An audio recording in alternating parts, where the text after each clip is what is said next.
right, my friends, welcome, welcome, beautiful humans. Whether you are a guide, a seeker, a therapist, or just a curious soul who's been cracked wide open by a medicine journey, you are in the right place. Today, we are going to be talking about the idea of a bad trip, because sometimes what we call bad is actually a breakthrough. It's what we might even consider a breakthrough in disguise. And sometimes it's trauma that's reenacted, and sometimes not. And that's where it gets a little bit nuanced. And this nuance is the soul of this masterclass. So why now? Many of you already know this. We're in the middle of a psychedelic renaissance. And while that is exciting, it's also dangerous. I've spent more than 2 decades guiding people through trauma, through spiritual awakenings, and psychedelic initiations. And I can tell you, not all ego deaths lead to enlightenment. Some lead straight to emergency rooms or psych wards, or worse, spiritual communities that gaslight the hell out of you while smiling through Palo Santo smoke. And that's why I'm here. That's why you're here. We really do need to reclaim the wisdom and to be able to tell the difference between a dark night of the ego and a genuine spiritual emergency. So maybe you've heard of this term, the spiritual emergency. Stan and Christina Groff coined this term to describe what happens when a personal awakening process becomes so intense, so disorienting, that it disrupts your normal functioning. Now, it can look like psychosis, but it's not necessarily a disorder. It might be Kundalini awakening, ego dissolution, archetypal flooding, hearing from spirits or dead relatives. It could even be a sudden past life recall. And if it's not held with care, it can tip into a crisis. And so the early Groff work really reminds us that this is sacred terrain, but you need the right map and the right guides. So right now, this is happening probably more often than you think, with the explosion of microdosing, mushroom ceremonies, ayahuasca retreats, and even ketamine infusions that are being broadcast all over Instagram. More and more people are being cracked open without the tools or the container to actually make sense of what they're experiencing. And people are mistaking trauma flashbacks for shamanic visions. Facilitators are calling dissociation a sign of spiritual advancement. And when someone's nervous system collapses and gets labeled ego death and then swept under the rug, this is not just a clinical issue, it's an ethical issue. And it could be a spiritual crisis. Now, recently, you may have read my Substack article. There was a conversation on the Aubrey Marcus podcast. It was framed as a deep dive into radical monogamy, and it sent up major red flags. I invite you to check out my Substack about it. And it's sent off a lot of triggers, not because of the relationship model itself. Love is expansive, but because of the dynamic. These 2 women were speaking from what looks like submissive worship and not sovereignty, the energy of grooming disguised as growth. And at the center of it all is Mark Gaffney, a so-called guru with a well-documented history of abuse. And when we stop questioning these dynamics, when we mistake charisma for consciousness, we invite real harm into sacred spaces. And when we train people to override their own intuition in the name of so-called enlightenment, that's why we've got to speak up. So definitely check out that Substack if you haven't already. So why this masterclass? Well, people are waking up, but some of them are actually breaking down, and we need better ways to hold them and ourselves. Some people are breaking through, but some people are being gaslit in the name of growth. And too many people are asking themselves, was that the medicine or manipulation? So this class today is to give you a framework, a language, a guiding light, so that you can tell the difference, so that you can protect your own path. And if you happen to be a facilitator, this is going to be useful so that you can truly hold others in integrity and safety. So I do want to share a personal story. It's one that I carry with deep reverence because it reminds me that even when a ceremony seems perfect, what follows may not be. So this happened at a retreat where I was one of the lead facilitators, and there was a participant, we'll call him Daniel, although that's not his real name. He had a beautiful journey with the medicine. He went deep, he wept, he saw expansive visions, and there were no red flags, no dissociation, no erratic behavior, and he shared very meaningfully in the integration and in the closing circle. Grounded, grateful, solid. And we had a month of integration calls planned. During the first week, Daniel chimed in to say, I haven't really been able to sleep since the ceremony. I still feel high.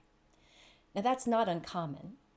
So we suggested the basics: gentle grounding practices, screen and sleep hygiene, magnesium, herbs, breath work, and no benzodiazepines. No hard shutdowns unless it's absolutely necessary. Week 2, still no sleep. And then he said, I feel like my mind is moving too fast for my body. My thoughts won't slow down. So I got on the phone with him because sometimes it's not what someone says, it's how they sound.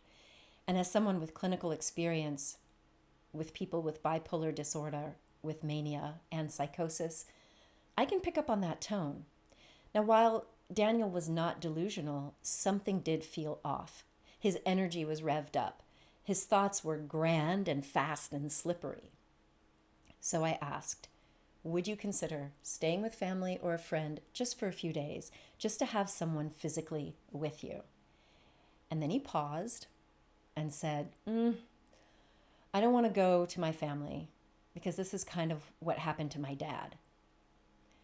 So I asked more. Turns out his father had had a psychiatric condition.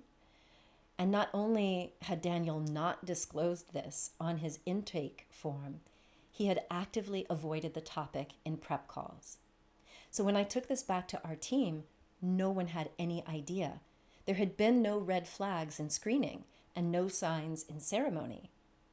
But here we were, post-retreat, navigating a situation that, if misunderstood, could easily be misdiagnosed as mania or dismissed as integration, fatigue.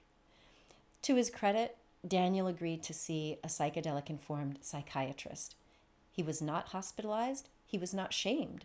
He was supported, and he was given temporary grounding medication that helped him to sleep. And a few weeks later, he was doing really well. But that could have gone very differently. And let's be real. In a lot of settings, he could have been told, oh, you're crazy. You need to be on meds forever. Or worse, he might have just tried to white knuckle his way through it, spiraling into full-blown crisis with no one to call. So why do I share this?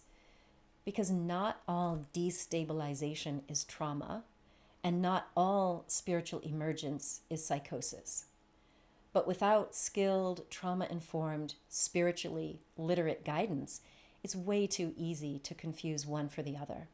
And it's easy to respond in ways that re-traumatize, pathologize, or institutionalize someone who might just be going through the birth canal of awakening. So how do we tell the difference? How do we intervene without harm? So I really want to break that down next. How to tell the difference between a spiritual emergency and psychosis. So in this story I just shared, Daniel's experience could have easily been mistaken for a psychotic break or the precursor. But what was actually happening was closer to what Stan and Christina Groff would call a spiritual emergency, a non-ordinary state of consciousness that's intense, destabilizing, and potentially transformative if supported correctly. So let's unpack how to tell the difference. First, what is a spiritual emergency? Feel free to type in the chat if you know, but according to the Groffs, a spiritual emergency is a crisis that occurs when the process of growth and transformation becomes too rapid or intense and overwhelms the person's usual coping mechanisms. It's not pathology, it's a threshold. An awakening that is so raw, it disorients. And some of the key features could be a deep sense of meaning beyond this turmoil, or a feeling that something profound is unfolding. It could be emotional or energetic overload, but still tethered to self-awareness. There could be this desire to make sense of it, not escape it. And it's often accompanied by mystical imagery or archetypal encounters, past life recall, or spontaneous kriyas, body movements. Psychosis, on the other hand, tends to include delusions, false beliefs that are unshakable and disconnected from this shared reality. It could include hallucinations, like hearing voices or seeing things that others don't. It could be paranoia, often with no basis in the environment. It could be disorganized thinking or speech, a loss of coherence or a sense of self, and the inability to function in daily life or to care for oneself. So here's the key question that I often ask. Does this person still have a foot in consensual reality? If they can reflect on their experience, even question it, that's often a sign that they're not psychotic, even if what they're experiencing is intense or unfamiliar. Because psychosis often comes with zero insight. A spiritual emergency may come with overwhelm, but the person knows that something's happening, and they often seek out support to understand it. So when I share the replay, I'll give you a little cheat sheet with some more distinctions between a spiritual emergency and psychosis. So now the question is, how do we respond? Because this is where harm can happen, even with the best intentions. And too many people have been shamed, labeled, or medicated unnecessarily because the people around them just didn't understand what was unfolding. So here's what I suggest. If it's likely a spiritual emergency, we start by normalizing the experience. We know that this kind of awakening can feel destabilizing, but we communicate, you're not broken.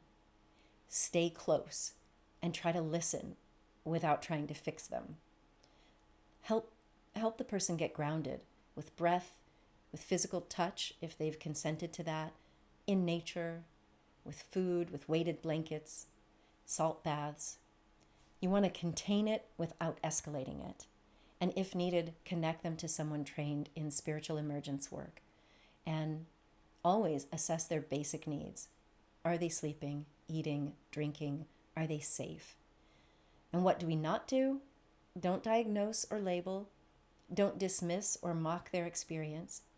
If you can, don't rush to medicate unless it's necessary for safety. And don't try to snap them out of it. And never leave them isolated without support. If you're unsure, always pause and ask, what's true here and what's overwhelm? You don't need to be the fixer, but if you can see this person in their humanity and honor the potential within the chaos, you might become part of their emergence and not their emergency. So I thought it might be helpful for you to see what the Groffs termed spiritual emergence and spiritual emergencies.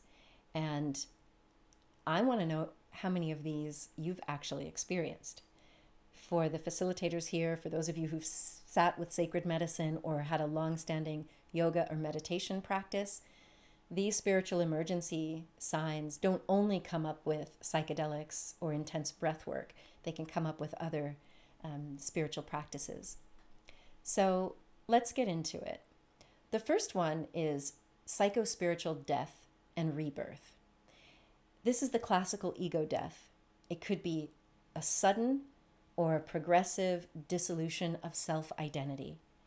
It can feel like you're dying. It can feel very disorienting, a sense of emptiness, followed by or alternated with periods of clarity, peace, or joy.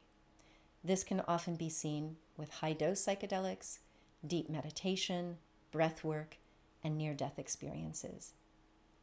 The second type is the Kundalini awakening. That's where people describe a surge of bioenergetic or spiritual energy rising through the body. This can feel like heat, tremors, energy, currents, electricity. It can include spontaneous movements or kriyas, inner sounds or lights. And again, these are triggered by breath work, can also happen in sex, with sexual spiritual activation, or psychedelics like mushrooms, ayahuasca, 5-MeO-DMT. The third type is episodes of what we call unity consciousness, or a mystical experience where people describe a direct encounter with a transcendent state, feeling like you're one with God or one with all of existence, one with Source. This can feel incredibly blissful, a feeling of profound love, awe, a loss of this sense of separateness, time distortion, and it can lead to some sort of a spiritual initiation if it's ungrounded. The fourth type is the shamanic crisis, or an initiatory illness. You definitely hear this in stories of people going through shamanic initiation in indigenous cultures. It can often happen as a symbolic death and rebirth journey, and comes with a sense of calling, like people are being called to the shamanic path or to become a medicine person. This can be involving intense visions, spiritual contact, archetypal dreams, a sense of being chosen or called. And this is culturally validated in indigenous traditions and shouldn't be pathologized, but for most of us in the West, we don't have that same container of how to look at this. The fifth type of spiritual emergence or emergency is past life experience. And this is where people have a strong sense of reliving events from another lifetime. This can come as flashbacks, body sensations, intense grief or terror, even speaking unknown languages. And this could be symbolic or archetypal, but it's usually helpful for some sort of therapeutic narrative work for people who are really trying to tie a cohesive narrative about their life's journey. The sixth type is the near-death experience, or NDE-like states. Feelings of dying or crossing over to the other side without a physiological death. This is what happened to me in 2005 with those classical symptoms of that tunnel vision, a life review, meeting guides floating out of the body. These NDEs often come with a sense of life mission or urgency afterward. I definitely encourage you, if you haven't seen it already, to watch my TED Talk, because I definitely talk about my own experience with my NDE. And I've written about that in the Real Self-Love Handbook. So it's really helpful to hear someone who wasn't in a medicine state who also had one of these experiences. So check that out if you haven't already. The seventh type of spiritual emergence is an encounter with archetypal beings or realms. This can be a contact with deities, demons, ancestors, or other mythic archetypes. Typically, people feel a sense of awe. It can be associated with fear or disorientation, and usually people are questioning, what is real? Was that real? And so it's often helpful to use a symbolic framework like Jungian or mythological grounding, rather than saying, yes, you definitely were visited by an alien. You can look at symbolically, what does it represent? The eighth type is communication with other non-physical entities. Sometimes we call that channeling. Some people will often feel like they're getting guidance messages or they're channeling voices not from their own conscious mind. That can come through automatic writing, an inner dialogue or monologue, mediumship, and even just calling them downloads. So here, discernment is really essential to avoid over-identification with this and also to avoid paranoia. Now, out-of-body experiences, without necessarily the near-death part, involve perceiving like you've left the physical body and traveled elsewhere. A lot of people will describe floating above their body, watching themselves from above, or even traveling across space or dimensions. And this can be often reported with ketamine, with DMT, with lucid dreaming. And that's both in those situations and it can linger afterward. The 10th type of spiritual emergence is psychic opening. And a lot of folks in my community have described this. It's having this increased extrasensory perception, this heightened sensitivity, heightened empathy, or intuitive knowing. Some people will say that they now can sense energy or even see energy or light or color differently. It could involve telepathy, emotional flooding, even animal communication. It's tricky because this may require some energetic hygiene and boundary work. So it's one to be on the lookout for, because sometimes once these psychic gifts are turned on, they often don't turn off. And the 11th type of spiritual emergence that the Groffs wrote about are intense synchronicities and reality shifts. People will sometimes feel like they're tuning into a flood of meaningful coincidences or feeling like they're in a simulation. They might see number patterns, symbolic messages, or a sense that there's some sort of cosmic orchestration. And that can be really empowering, but it can also be destabilizing depending on the context and the integration. There are some other things that we often see based on my clinical observations and in the psychedelic realm. We can often see trauma release that can be mistaken for awakening. Unresolved trauma can emerge in these altered states and look like a spiritual breakthrough. And that can be body-based flashbacks, primal screaming, emotional flooding. And that's why we really encourage people to have a trauma-informed integration container. There's also existential crisis or a sense of losing one's identity. You know, we hear people say like, after this experience, I don't even know who I am or what's real. You know, I've built my life on all of this past and I don't know what or who I am anymore. And that can feel very much like depersonalization. There can be social withdrawal, a sense of meaninglessness, emptiness. And it's not always permanent. So you don't always have to worry about that, but it's one that we need to take note of. This was one that I recently heard about with one of my colleagues in one of my peer supervision groups. She had a client who had ketamine infusion elsewhere and then had some integration sessions, but was really untethered.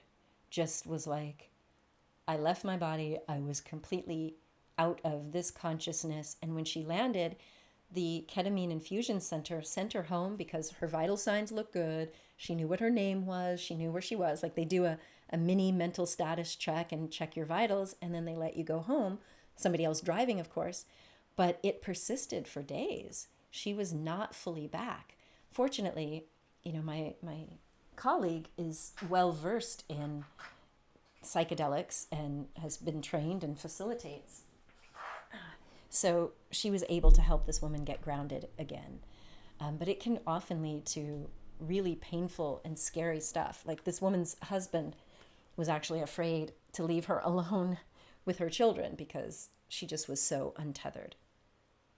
Another thing that we often see is that it can be this prolonged period of feeling like you're going through the dark night of the ego, where everything feels a little bit lost and painful and even depressive.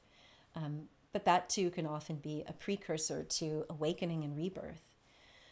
So it's definitely important to look at these things.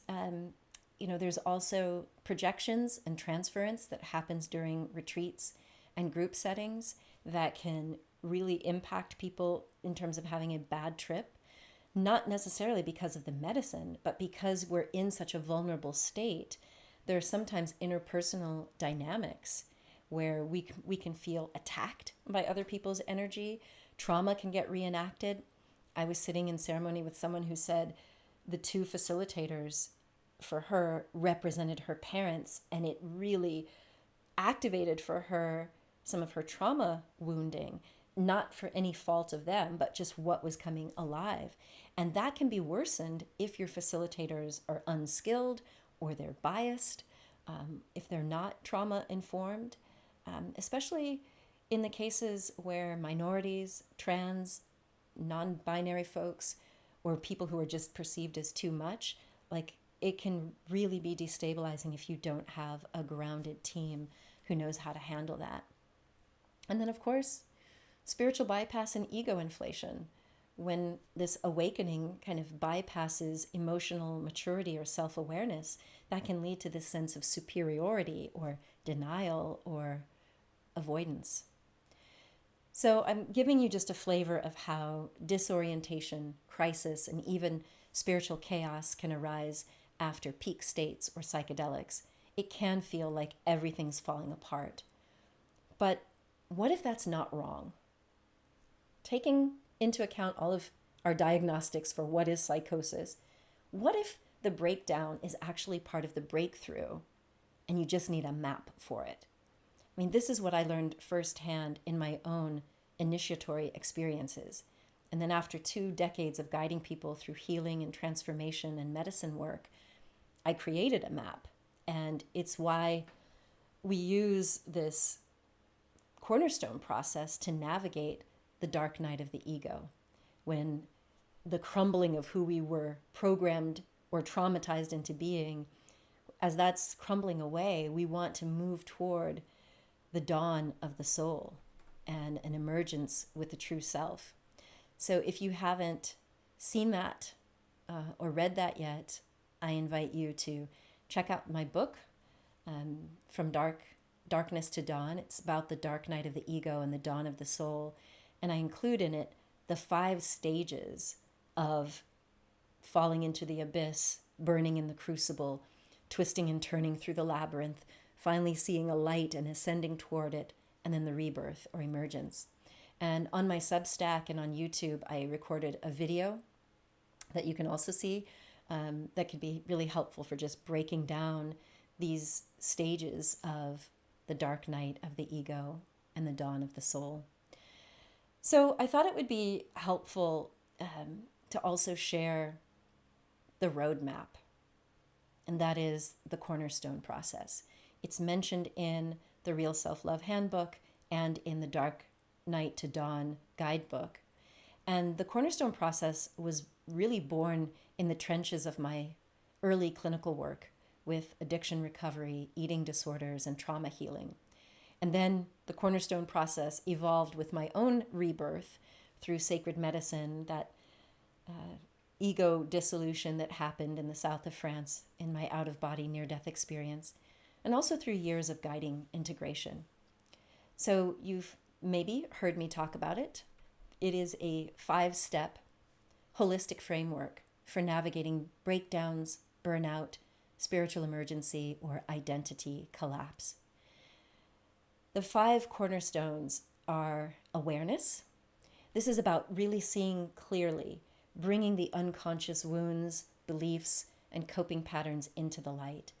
In sacred medicine journeys, this might look like reliving a core wound or watching your ego dissolve.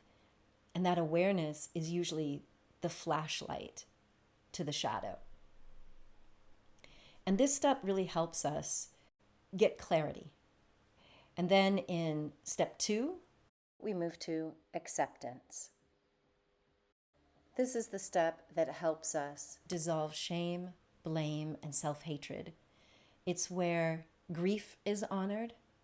It's where we start saying, even this is a part of me. and we can move toward wholeness. So I think of acceptance as the bridge between suffering and softness.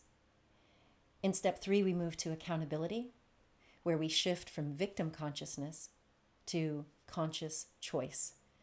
We reclaim our power and sovereignty, not in a performative way, but in a deeply embodied way.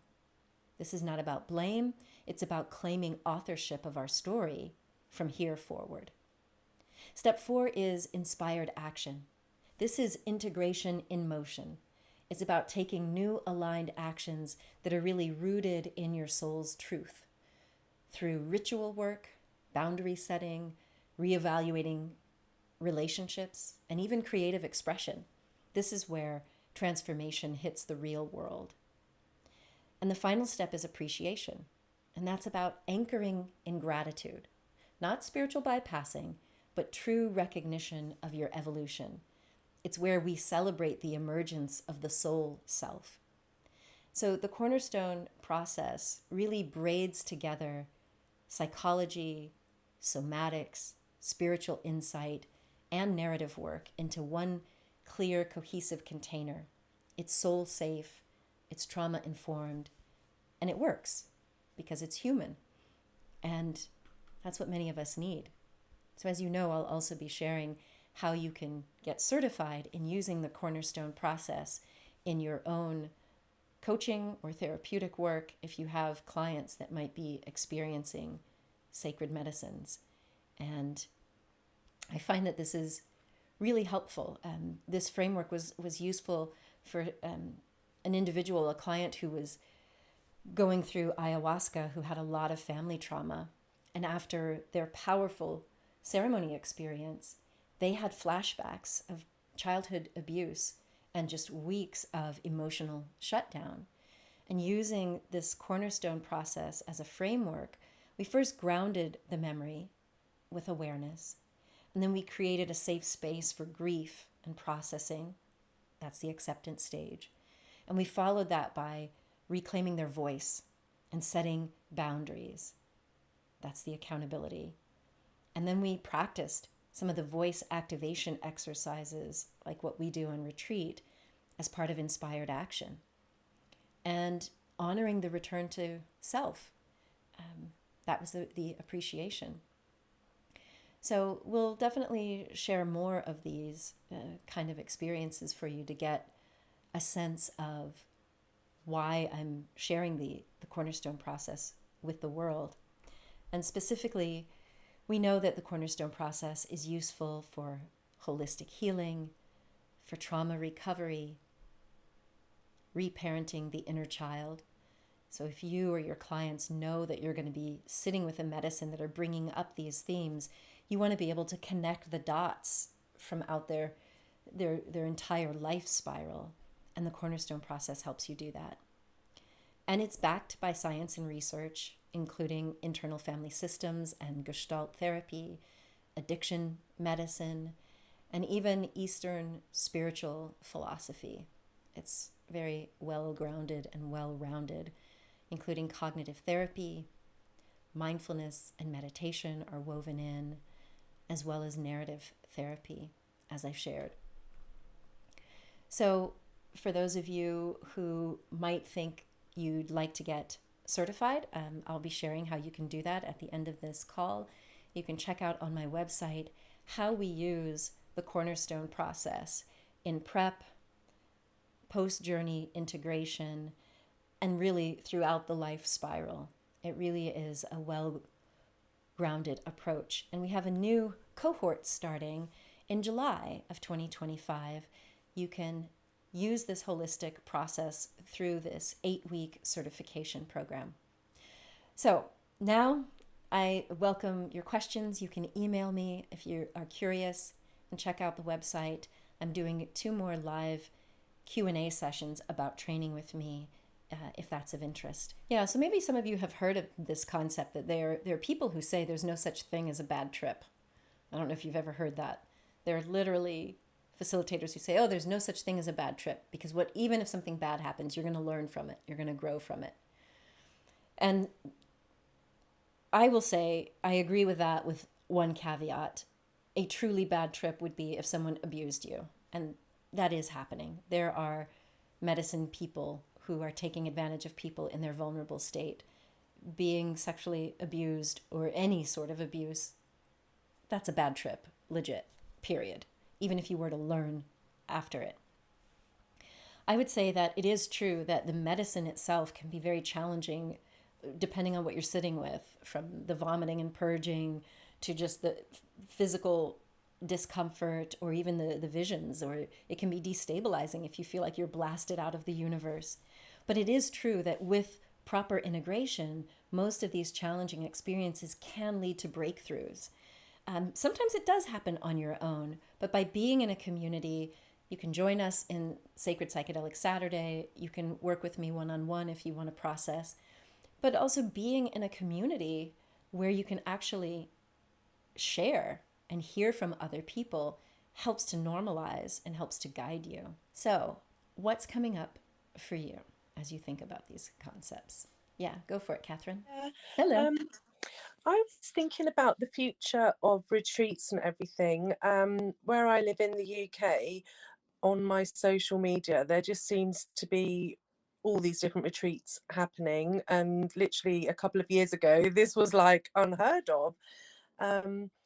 And obviously, with the what you were saying about how facilitators need to be trauma informed and things like that, obviously in an ideal world that would be how all the retreats are, but obviously there's people that can't necessarily afford to go to like some retreats, or so they will choose to go to just these things on the internet. Like, it's a bit scary. And obviously I think we're really lucky that we have this group where we can discuss this and protect ourselves, but it really scares me that there are people out there that don't have this space and don't have this knowledge.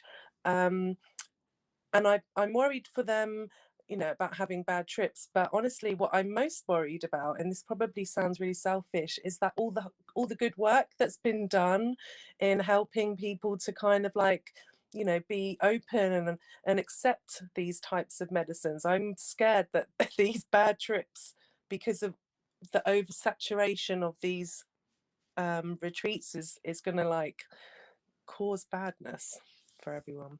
That was my thing. Thank you, Catherine. You're absolutely right. You're absolutely right. There are so many retreats and ceremony spaces opening up in the underground. Generally, they're not legal. So whether it's in the UK or throughout Europe, there are a lot of people who, some of them are well-trained underground facilitators, and some of them are these weekend, you know, they discovered that the medicine told them that they're going to be serving and they're going to be healing others, and they can sound very, very convincing. So it really is buyer beware. You've got to do your homework. So, yes, the first thing is, if you have trauma in your history, you want to ask your facilitator and whoever else is going to be facilitating, what is your team's trauma training? You don't ask, are you trauma informed? Because they'll just say yes. What is your training? And if they won't answer, red flag. I also invite people to ask, what is your lineage? If these are people who are claiming to do things like ayahuasca, where there generally is a spiritual lineage, find out. Do they have a teacher? Do they have a supervisor? Do they have anyone they quote unquote report to? Or not? That's a red flag for me, because first of all, there's this whole concept of cultural appropriation and indigenous reciprocity.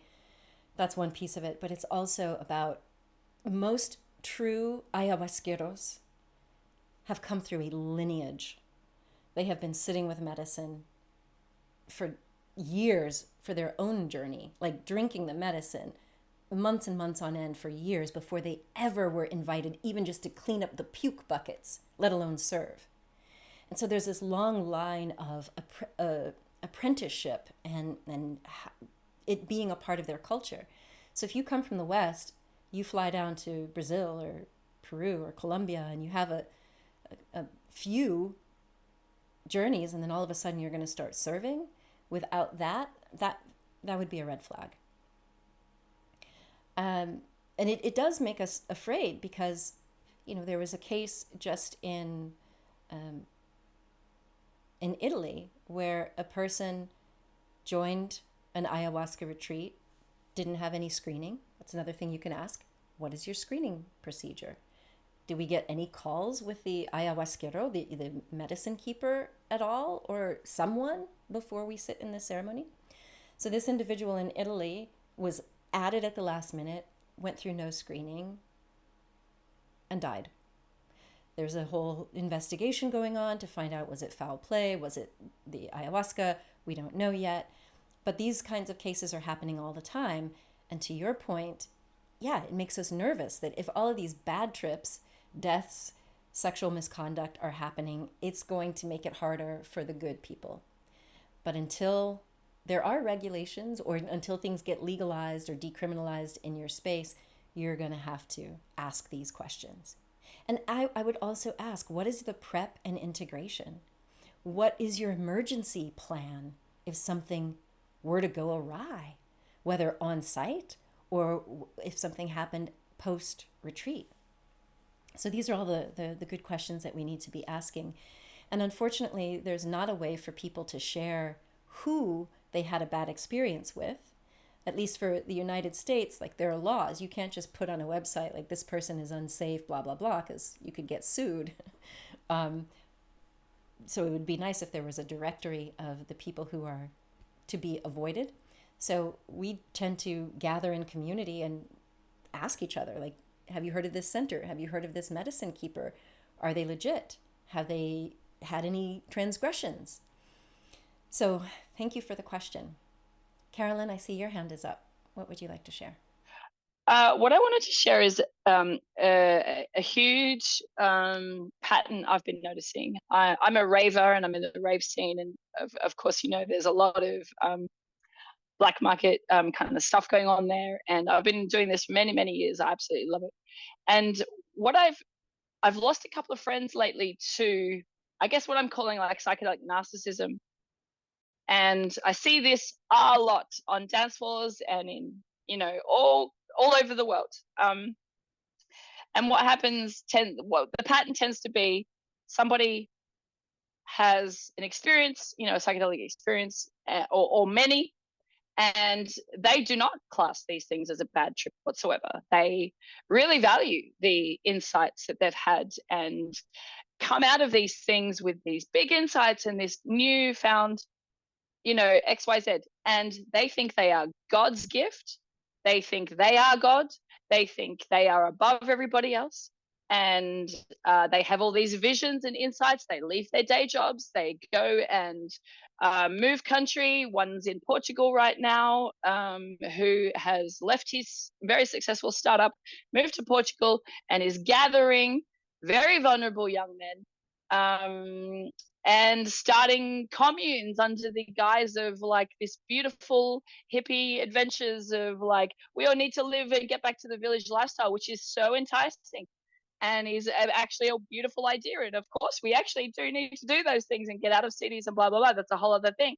But he is approaching these things from and he's dishing out magic mushrooms to these like very vulnerable folks on a random Wednesday and for breakfast. And it's just so common what I'm describing. I can see you guys all nodding as well, because we've all got that friend, or 10 of them or whatever.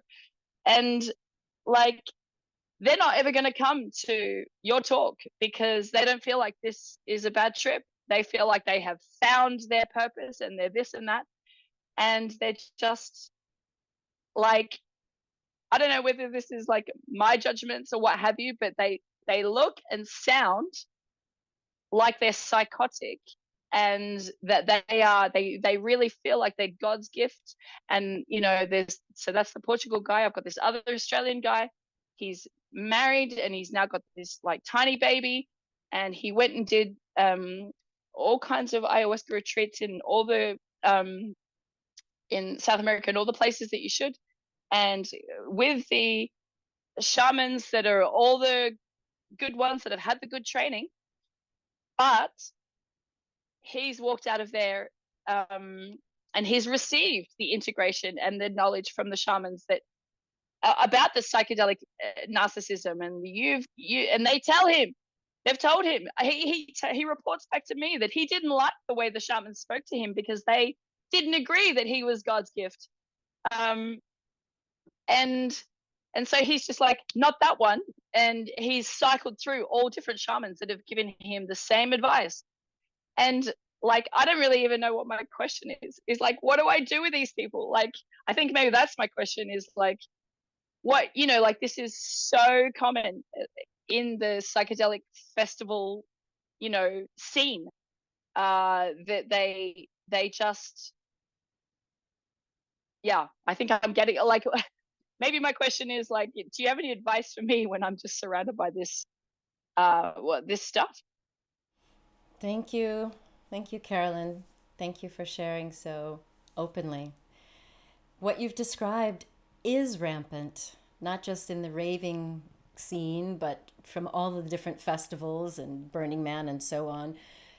It is true that sitting with psychedelics, whether it's in ceremony or in raves, can lead to this ego inflation bordering all the way to what you're calling narcissism. And it's happening. I think the more that we inform people, the better. And you're right. Some of the people who have lost touch with reality, that they don't have that check in place, they're not going to listen to a lecture like this. They're not going to look online. Unfortunately, in many of those cases, it's something has to break, whether it's a relationship or financial or legal.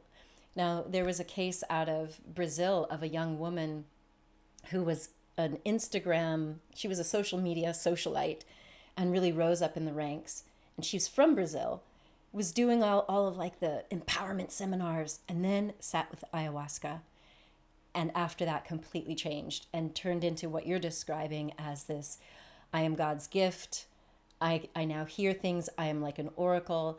And she, in her case, started enticing women to come and work for her as a volunteer, but you had to pay money to come.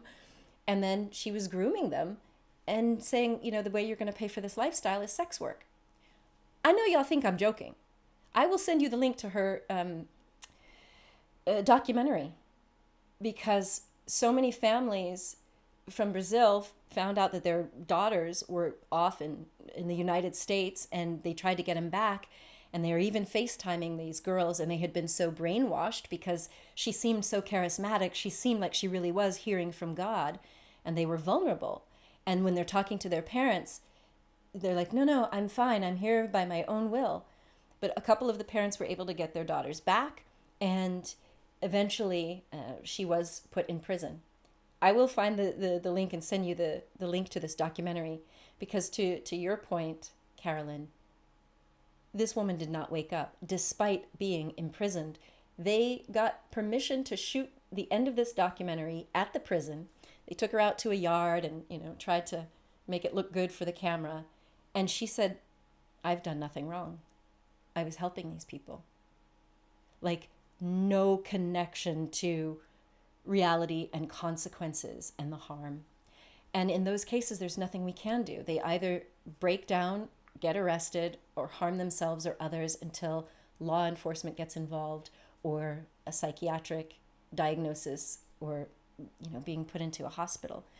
And so we have to be mindful. But the fact that you're here and you're asking these questions means you have that bit of insight.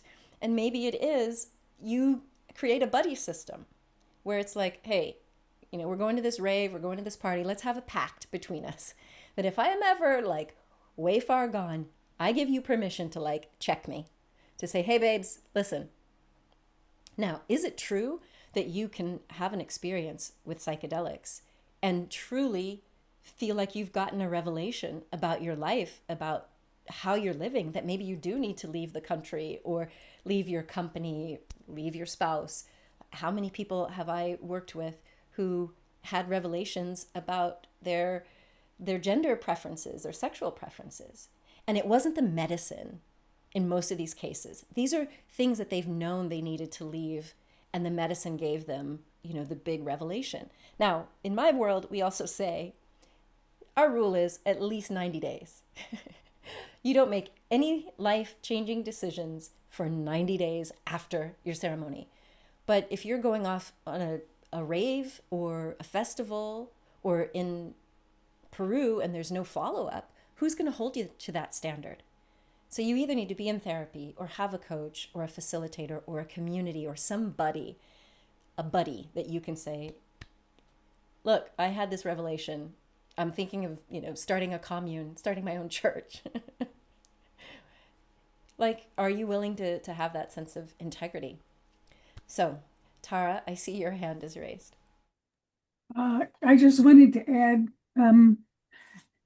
I've had some of these experiences just through meditation retreats. I was in a meditation, and we were led through a building with doors that we went into, and the last door we went into and sat down, and a God figure was to appear to us, and my God figure, the head was a ball of light, and we were supposed to talk, and mine didn't talk, we merged. And I was gone for the rest of the day. I was gone for, I don't know, probably 6 hours. And they took me to a restaurant, and I'm just out there. And then a band started tuning up, and the noise, bam, it brought me back into my body. But merging with a spirit figure. So a number of these things I've done just through meditation, because I've been doing this shit for 40 years.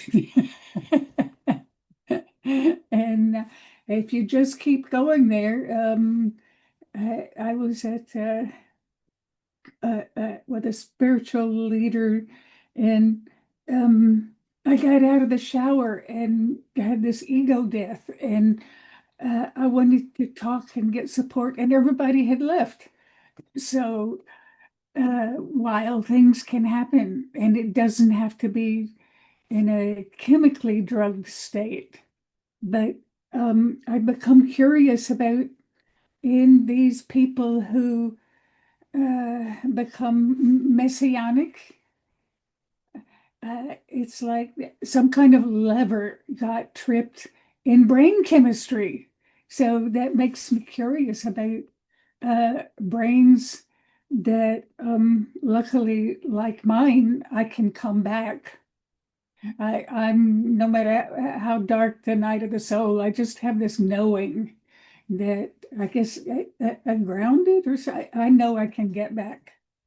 And so I'm very curious about the brain or the life experiences or whatever it is that lever gets tripped. So thank you. Just throwing experiences out there to share. Thank you, Tara. Thank you for sharing. Thank you, Tara. Thank you for sharing. Yes, these kind of experiences do happen at meditation retreats, whether it's a silent retreat, a yoga retreat, a Kundalini retreat. We're seeing a lot of that in the spiritual community.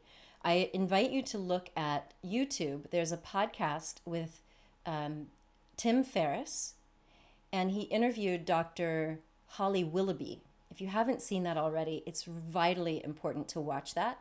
She does talk about how she started what is the name of it? Something House. It was really for people having spiritual emergence and had no place to go. And it was mainly for people from meditation. And now there's an increased resurgence in her work because of psychedelics. It's Willoughby, Willoughby.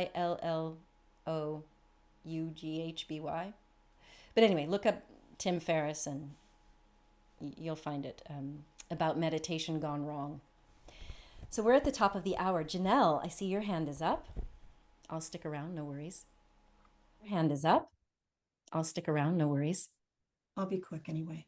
It was just making me think about like how important it is and how much I appreciate, as I literally said to you this morning, please check me, to have community that's psychedelic safe outside of, say, like the retreat you're going to, or the community you're doing medicine in, like that's also separate from that, that's not connected to the money of it all, right? Because like, you know, I've heard these narratives of like, oh, this person wanted a refund or wanted to cancel, and then we, you know, we sat with it and we got to the end. I'm like, okay, beautiful, maybe, but also like when you're connected to the money, like how can you, like, I hope they also ran that through with other people in their community to be like, am I being spiritually manipulated? Like, am I being told that my resistance is like my protectors trying to stop me from, you know, doing the work and sitting with the medicine? And like, so just that importance of having that safe community outside of it where you can say, this is what I'm seeing, this is what I'm feeling, this is what's coming up. These are the things that are green, these are the things that are red. And like, and then being able to come back to that space to just like keep you balanced. Right? Like it just, yeah, like those, a lot of those like cult-like communities, right? Like when she's talking about the guy in Portugal, like you see it building, right? These like cult-like communities also try to keep you in isolation, right? It's like other people don't know, they haven't seen what you've seen, you know, they're just afraid of it. And some of those things are based in like, yes, when things are new, they seem scary. Absolutely. And I think we've all experienced that bit of resistance. And it's like that's what those cult leaders tap into, is that little bit of truth, right? Like I think about things that I resisted or scoffed at 5, 10 years ago, and I'm like, oh, interesting. Yeah, that was coming up against something with me. So it like hits on just an aspect of truth, but it's not the whole picture, right? And that piece of sometimes those protectors and those resistors need to be at play because they are also telling us something. And it's not about bypassing them, it's about working with them. So I appreciate you very much in this, yeah, and all the space you've built. So Thank you. Thank you, Janelle. Yeah, I would add that as another piece, maybe. Maybe not all facilitators need to be IFS informed, but knowing about internal family systems and working with parts, obviously, well, maybe not obviously, in the model of internal family systems, our goal is to become self-led, self with a capital S. And so, yes, we do work with protector parts, but we never shame them. It's not like, oh, you have a protector part coming up, that's why you're in. No. So you're right. That's an important thing to label. Is why are they saying, oh, you're in resistance, or you're just not getting it? Which is again why I brought up that Mark Gaffney, Aubrey Marcus podcast, because here is a sex offender saying to these women, oh, I'm so proud of you. You're in an evolved relationship. Sorry, rolls eyes. All right, Carolyn, I see your hand is up. As I've been sat here and we've continued the conversation, I've had a bit of an insight around the sort of rants about psychedelic narcissism that I've brought myself, and I left some things out. But too, Andrew, you reminded me when you said charisma that this is a key part of the pattern that I see in these folks who then go on to do the cult stuff, is that they've got this such charismatic personalities to begin with, and they, in their sort of downloads, I guess you'd want to call it, they're so obnoxious. Like that word needs to be in capital letters, like carried around on a sign. They are so obnoxious. And sometimes I feel like maybe they do know something that I don't around, because I'm much more risk averse than they are, and I am doing tiny doses, which is why I've been able to rave for 27 years and not burn out. But I think that my insight by listening to all of you guys is that to trust myself, that when this obnoxious like ranting comes, is to notice within myself, do I feel safe around this person?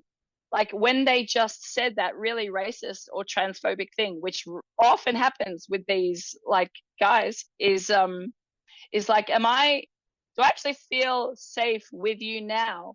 And like, and sort of question their bullshit. Really, they're calling them, they think they're God's gift. They're walking around thinking they're enlightened. How enlightened are you, mate? If you're, you've just said your racist slur, and you've just like, come along and like done a big transphobic whatever, like you're not enlightened if you think you're better than everyone else. Like, if you've had that big enlightenment that you are God's gift, well, how come you haven't realized that everyone else is too? So yeah, maybe what I'm learning from this, yeah, thank you. Maybe what I'm learning from this is to really trust myself and to be with like what I know is like, do I actually feel safe around you? No, no, that's bullshit what you're saying. Yes, yes. Thank you, Carolyn. And you know what it is? It's discernment. That is what we're learning. That's why we're having this discussion, so that you can start to tune in and learn discernment. Each of us has our own different sort of reaction system. Like you mentioned, do I feel safe? I will often say, well, how does your gut feel? Or how does that land with you? Or how does that sound to you? So some people are visual, some people are like kinesthetic, some people, you want to just get back into touch with whatever senses for you. Like you also mentioned the word bullshit. Like, do you have a bullshit meter? Does this person come off as obnoxious? I love that one. Because yes, they will sound charismatic and they may have a kernel of truth, but you've got to ask, where does that land with me? And one of our other teachers said, if you are finding yourself triggered, you might ask, is this person offering me something that my ego has always wanted and it's more egoic? Or is this person offering something that sounds like, coming home in my soul or in my heart? And these are things that maybe you can't teach, maybe you have to learn with practice, but I think having this conversation is indeed what we needed, is to start thinking through, can I trust myself? And if there's something that just feels a little off, I say trust it and investigate, because the worst that could happen, well, you don't even want to know the worst that could happen. But I published a book a couple of years ago, Sacred Medicine, exploring the psychedelic hero's journey. And we had different authors share their experiences with shamanic ceremony and sacred medicines, all different medicines. And there was these two women named Julia, and they worked together. They're called Julia Squared. And they shared how they went to South America and they saw red flags, while on Zoom, but for whatever reason, ignored. And one of them almost died. Like, there was such mistreatment and over medicating. It was just horrendous. And thankfully they're alive. But ignoring those red flags just because either you've committed or it's the money or you've told everyone you're going to go do this and you don't want to look bad if people hear that you're backing out. The worst thing that could happen is you lose a little money if you trust your gut. The worst thing that could happen if you disregard is you could have a truly bad trip. So when you're around someone who really is truly enlightened, it is like coming home. You don't question it. You just like, you just get that relax in you. So yeah, thank you for putting all those like bits together in my head. So thank you so much. Yes. I don't know if I've really been around a fully enlightened being like the Buddha or the Christ or whatever, but it is true when I'm around spiritual masters, I do feel this like, this sense of ease, this sense of just being in their presence. You can feel something true and pure. I thank you all for being here. I mean, just to briefly recap, being in this space and at least learning about these concepts means that you will be able to hold yourself or hold clients through ego death and shadow work. And if you can't, reach out to someone who is trained. You don't have to go it alone. You now know a little bit more about spotting the difference between trauma reactivation and potential spiritual emergence. Now you know what it's like to offer structured integration that's beyond, okay, do some journal work and drink more water. And you have a sense of what it will take to stay legally and ethically sound. So once again, I want to invite you, if you have felt the call to step into this space, you don't need to be a guru, just a guide who knows how to hold the process. As I've said, the Cornerstone process does give you a map. And this is urgent work. You're here for a reason. I'm here for a reason. If you feel the call, I invite you to honor it. The world definitely needs more heart-centered guides, people who can walk through the storm into sovereignty. So if your soul is saying yes, you can join us in our certification process for the Cornerstone process for psychedelic prep and integration. You can just reply to any email you've gotten from me and we can jump on a call to see if it's a good fit. So I thank you all for being here. I hope that this was supportive and helpful for you. Please do read the Substack. If there's things that I've missed, things you want to call out, bring it back. This is an ongoing dialogue, and I'm so, so grateful that you all have been here and have shared this time with me. If there are other questions, anything I missed, you can send me an email, and hey, we'll keep this going. We're always doing these free sessions to tease up the issues that are on your mind. Thank you, my dear friends. I'm sending you so many blessings and wishing you safe journeys and fruitful integration. Bye for now.